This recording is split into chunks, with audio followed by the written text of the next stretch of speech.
Hello and welcome back to Byron's Adventures. We're going to be helping Chason right here against a relatively large Vlandian army. Now, bear in mind that the Vlandians, they're currently very much on the back foot, and they're really not going to be able to do too much to us going forward. I think that they are basically done.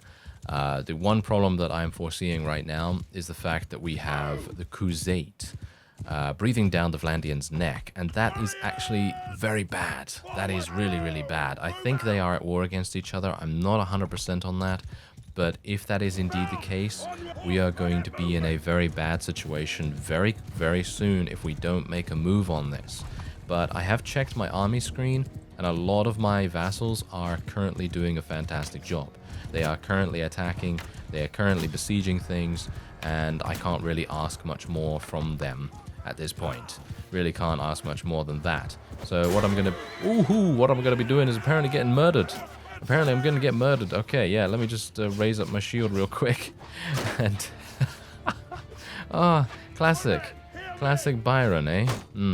He's 95 now, by the way. He is basically 1 foot in the grave at this point. I don't believe it.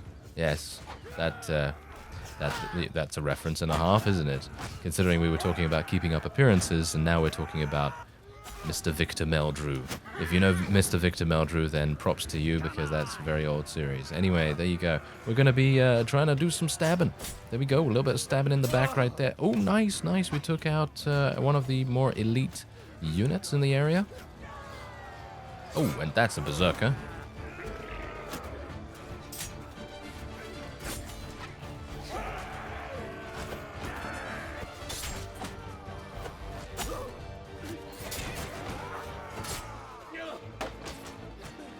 And we're just going to run them down pretty much easily, and we don't really have to worry about it. That's all. We don't really have to worry about it. All of my cavalry are going to do an amazing amount of damage here as well. Bear in mind that I actually did make a brief stopover in one of our nearby garrisons, and what I basically did was I took out all of the cavalry that was there and placed a bunch of infantry in there as well to kind of swap them around a little bit, just so that we can compose our army mostly out of cavalry. Of course, some of the numbers and the sheer numbers that I have to hopefully gain a numbers advantage over enemy armies and vassals and things, I have filled out with a number of imperial infantry and archers and things like that, just so that we have a more well-rounded army, even though I would very much like to use Kaoses units. That's the thing.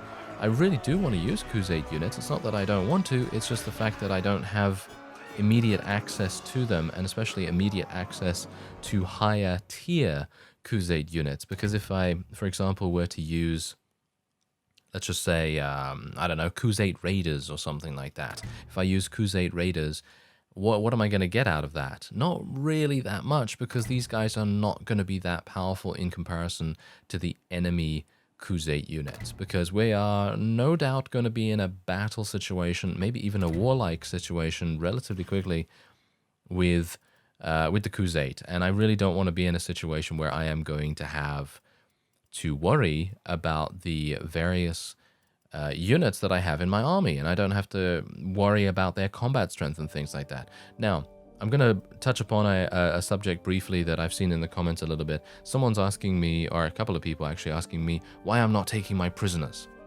Okay, so here's the thing.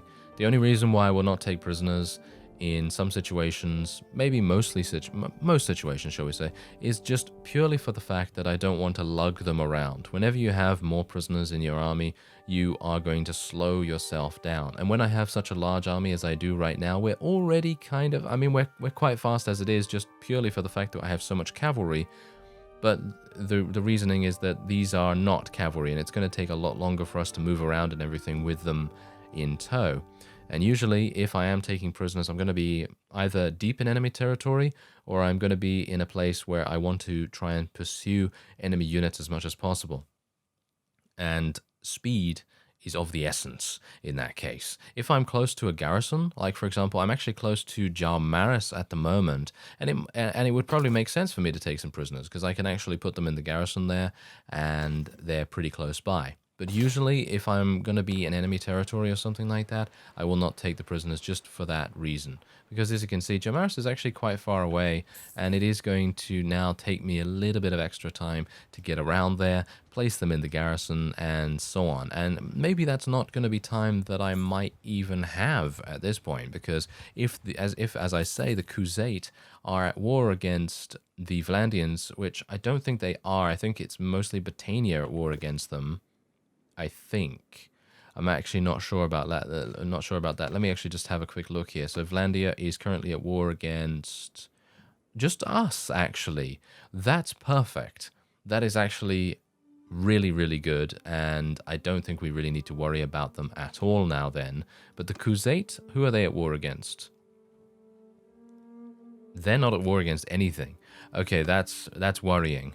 That's very worrying, because it would be nice if the Kaoses would start attacking the Britannians, but as I've said before, I'd like to try and take some of the northern territory away from the Britannians. I don't think they have a huge amount of defenses up there or anything like that, so we should have a pretty easy time of things, but obviously it depends. It depends on how much they have in the garrison and so on. So let's see what I can do here. We're going to be placing a bunch of people in here, and they are of course going to be automatically recruited by the improved garrisons mod, which is of course very, very nice, but I don't know how long it takes for it to do that. I don't really want recruits, so I'm actually just going to put them in there. And we'll keep all of these for obvious reasons. They're all tier 4 or below, and that will give me an opportunity to try and persuade them to join us eventually. And they're all cavalry units as well. So that is pretty good. At the moment, as you can no doubt see, this is kind of what I'm going for right here. I basically just have a bunch of legionaries and these elite units and some sergeant crossbowmen, palatine guards, and then I just have a massive amount of cavalry. As you can see, I literally have 131 of these Mamluk heavy cavalries, just purely for the fact that the Azerai territories gave me a whole bunch of those. So anyway, we are pretty much ready, in my opinion, to form an army that is going to... Wow, okay, never mind. Apparently this guy is going to Maronath. I probably want to help him with that, don't I? But I do want to take Rotai as well, because that's kind of a thing that is interfering in our supply lines, in my opinion. Because if we want to supply... I don't know, if we want to send a caravan to Diathma, for example, then we're going to have to run through Rotai's territory right here, which is not exactly great. So what I could do is I could create an army. Let's see who's close by. We have Chason, who we just helped, obviously. So I guess we'll get him to help us. Thomond, Abelitos, anyone that's under 2 days, I will try to get to join us. Anyone that's under 2 days away. And we've got some pretty decent people, but they're quite far away, so I don't really want to do that. These guys are not that powerful, but hopefully all of us together will be enough to do what we want to do. All right, so they've all enlisted. I have no idea how many units I actually have. Hopefully it's going to be enough, and we'll see what happens. Now what kind of situation do we have here? We have a decision to make about the owner of Lanark Hen Castle. I'm pretty happy to give this to someone else. As I've said before, I'm not that greedy, actually. I'm not a greedy ruler by any means. I'm actually wanting to be quite generous here, because I personally don't want to have the responsibility of taking care of castles specifically. I would much prefer to have towns only, so it's a lot easier for me to go towards them if they become besieged or something like that. So I'm actually going to be giving it to Camnon of the Hand at this point. Even though there are a bunch of people that are supporting me, I would much prefer to give it to someone else. So they can deal with that, and I don't really have to worry about it too much. Now I'm just waiting here at Rotai, as you can see, and hopefully we will gain a good enough army to be able to do something. Wait a minute, did we just have... Ooh... We just had a pretty large defeat right there. Ospir and Ingaltha were a part of that army. Not entirely sure where a large Britannian army is at this point, because as you can no doubt see, I've got some amazing scouting skill, but that's not enough to see where the Britannian army is. It could be that they were attempting to take Maronath. No, it seems like the siege is actually still going on, isn't it?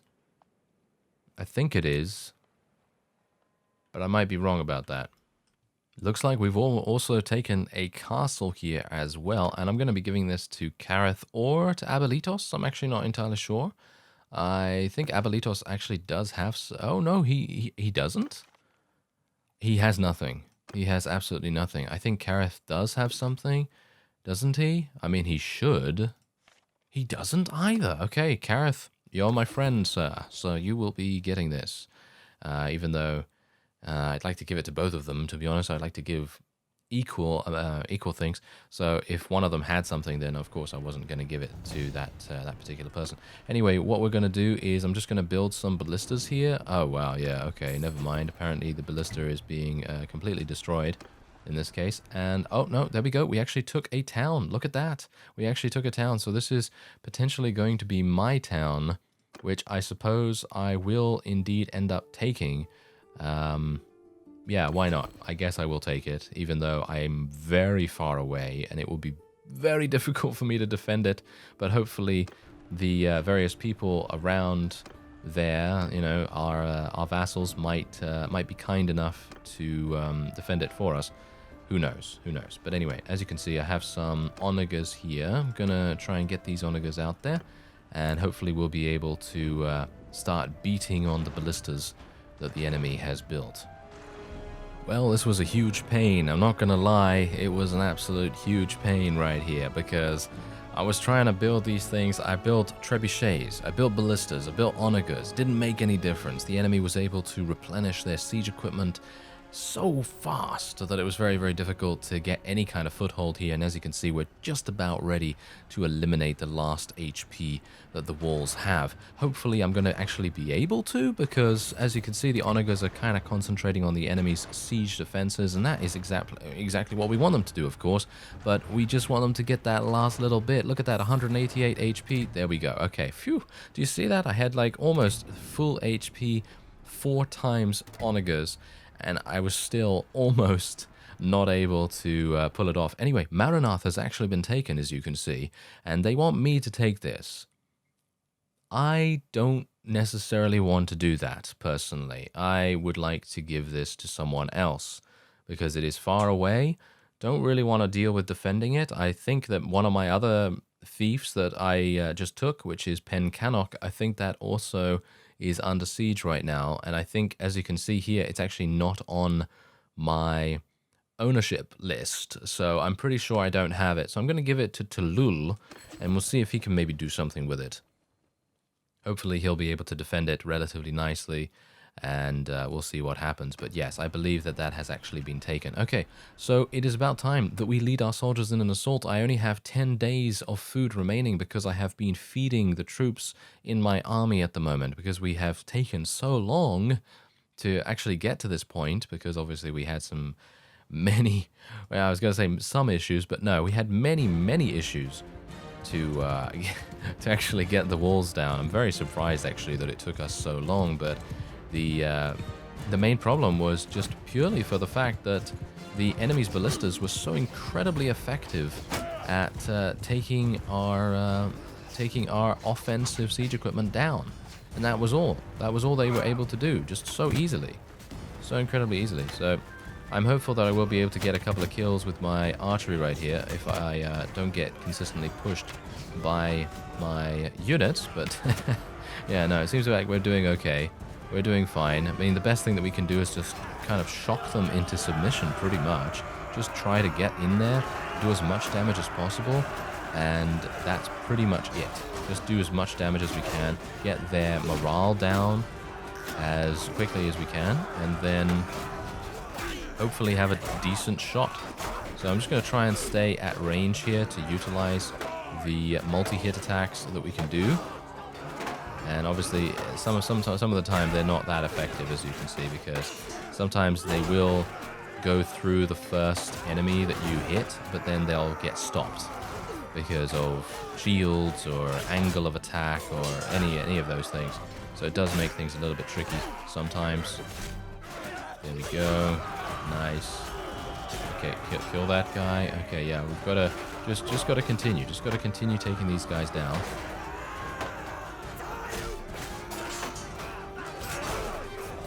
Problematic situations. Yes. Oh dear. Yeah, we're actually losing.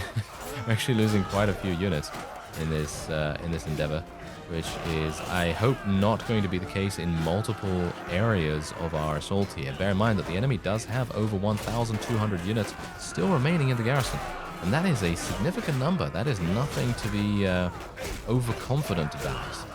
And I'm very much hoping that we will be able to feel very confident after our victory. But as it stands right now, we might... Oh dear. Ah, I'm getting mobbed. I'm getting mobbed. Yes, I knew that as soon as I moved over there, that would not be a good idea. Oh, Byron, why? Why do you do this? Why do you do this? Oh, well, not a big deal. That's the thing. Not a big deal. As I've said before, I really don't care if I die. It's just a game, after all. But the fact is that my forces will be able to deal with these guys very, very easily indeed. And as you can see, we're actually doing pretty well, I gotta say. Look at this. Byron's army has only lost 2 out of his 160-something that I have put onto the battlefield here, which I very much appreciate. And I'm hoping that the amount of morale damage that we've done so far will be enough to see us through to the end. But the main problem that I'm foreseeing here is that the vassals that have come to join me, they did not have very good units. That's the main reason why we're taking so many casualties here. But thankfully, due to the combat strength at the top, you can kind of tell that we're going to be victorious in the end. And it seems like we have finally outnumbered the opponent. I've basically just been sitting here looking at the scoreboard, and as you can also see, the Byron's party has only taken 7 casualties total, which is just insane. Really, really good. And we've only taken 242 casualties total in the entirety of the army here, which is really, really nice. So I don't really have to worry about my vassals being significantly weakened by this either. I think they can probably run around pretty nicely after this. Maybe some of them will be a little bit weakened, but hopefully at that point it won't make too much difference. Okay, so let's actually give this to... should I give this to myself? I guess I might. Let's actually just have a look here. Okay, they only have castles. Castle. Okay, you know what? I'm going to give it to Meritor because he only has a castle. Joron has a castle as well, which...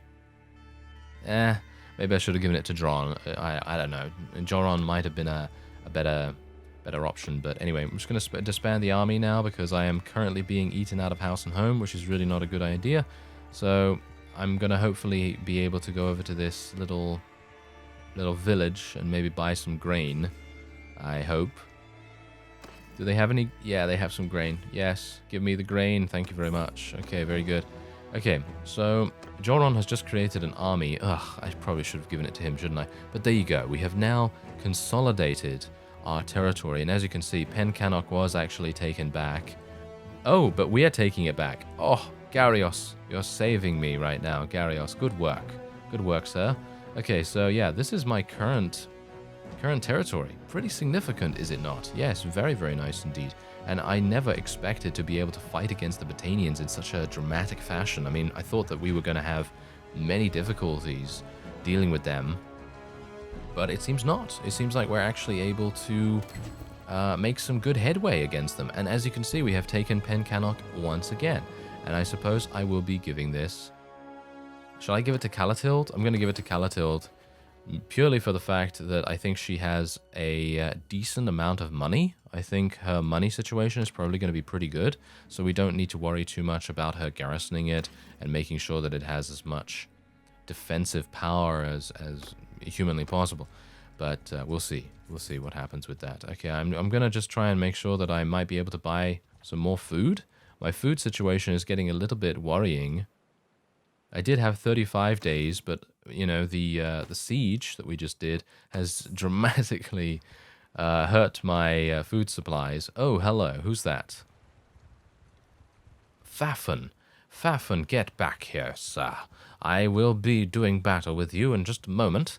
Let's see if we can actually take him down. It would be nice if we could take him down because that's going to significantly reduce their mobility and their combat strength, of course. Wow, do you see these massive armies? Wow.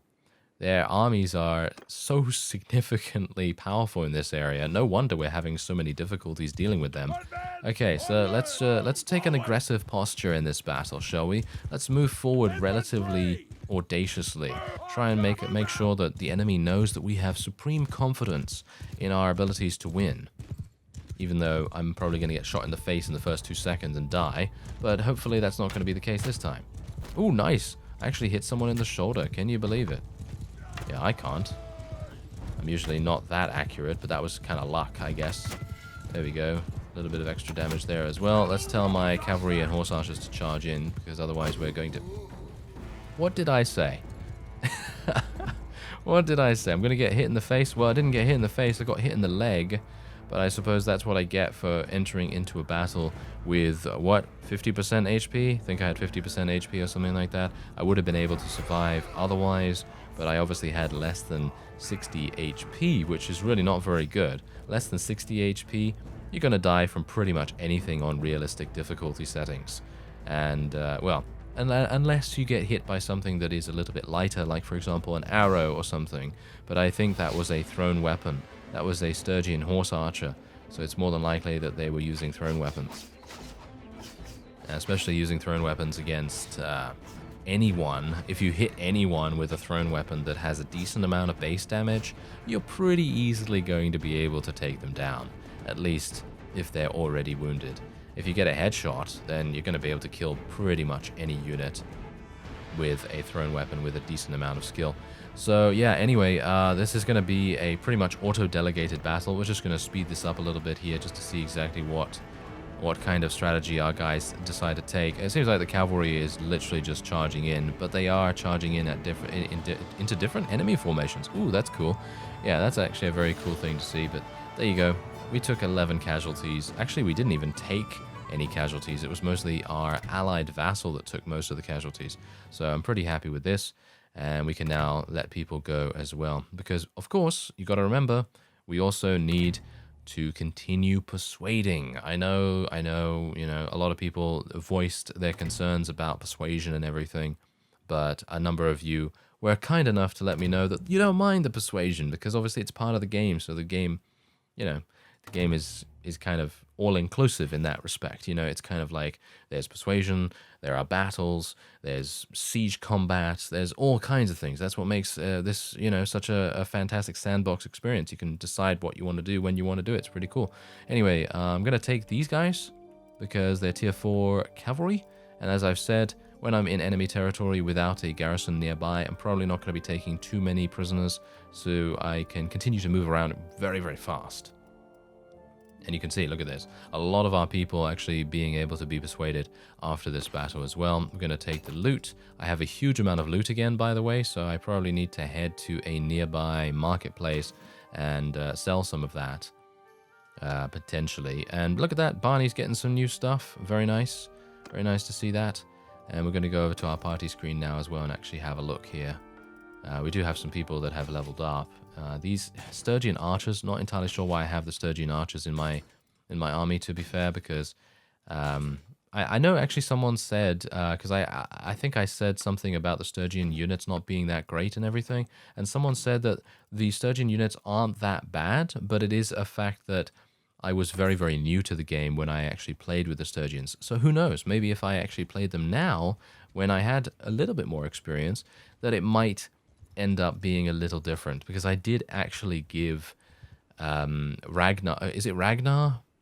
I can't remember who the lead. Yeah, I think it's Is it Ragnar? I can't remember who the leader of the Stygians is. My apologies.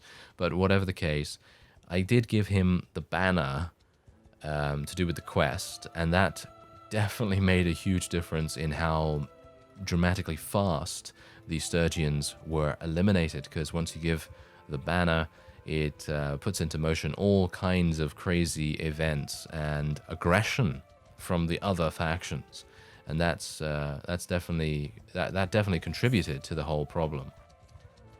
All right, so we've got Servik here. I do want to speak to him. But I would like to be able to speak to Arwa as well. Maybe we can try and persuade her. I don't think she is actually the leader of her clan. I think she is actually.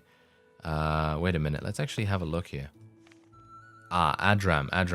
Okay. Well, what we're going to do is I'm going to speak to her. I'm just going to auto-resolve a battle against her so that I can potentially take her prisoner, but I'm going to let her go so we can gain some quick relation increases with her clan, because if I come across Adram, I'd like to be able to have a little bit of favor from him, and hopefully that will happen.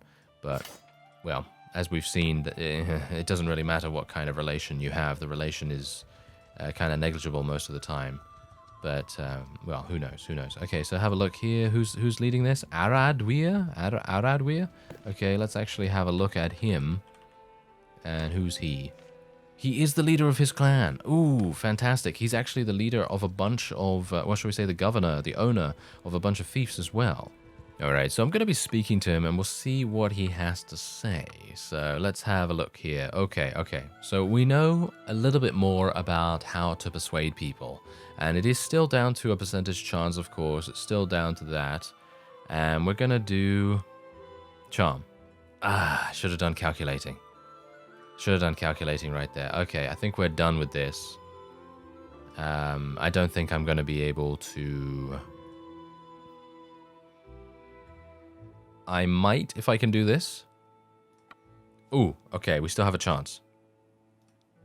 Alright, 85% chance. I'm going to go for calculating. Ooh, yes, nice. Okay, that actually worked. Now, please join me. He doesn't join me for free. Okay, yeah, you know, if I had a little bit more... I'm talking about a massive amount. Okay, so I'm actually just going to try auto offer. Yeah, someone said to me, why don't you try giving all of your armor and weapons and loot, basically, to the enemy vassal to see if that makes a difference. But as you can see, as I'm scrolling through here, I've basically given him everything that I have. Let me actually see if there's any more. No, there is actually nothing more that I can give. And as you can see, he is not willing to accept that even. So, unfortunately, that will not happen. And I will have to leave.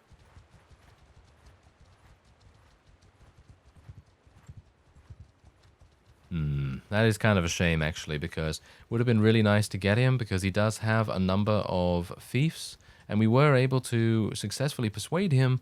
It's just that we didn't have enough money to make it possible for him to join us. Maybe I should speak to this guy as well.